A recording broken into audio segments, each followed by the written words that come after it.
I think there'll be print newspapers longer than there will be evening local news shows on television, frankly. Probably. Because their audience is declining faster than ours, and their advertising is beginning to hurt as a result the same way ours is.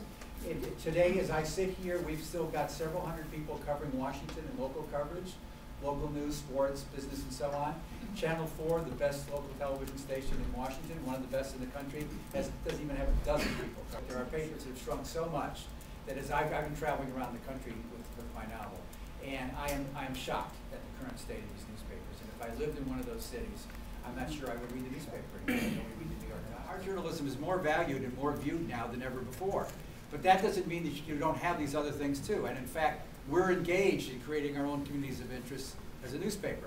And I think there needs to be a lot of creativity, basically, in terms of getting newspapers to be in the black in years to come. And it'll be interesting to hear what the Washington Post and all the other media outlets out there do in order to generate revenue and hopefully continue what they're doing. The most important thing journalism can do is hold the powerful accountable to American citizens. That's our role in democracy.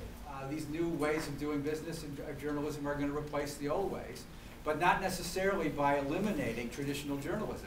It's traditional journalism alongside all the community activities that you can have on the web. They're not incompatible. Most of the people that argue that they are incompatible are the people that are engaged in the citizen journalism who want us to somehow get out of the way, but they're not really going to be able to replace what we do.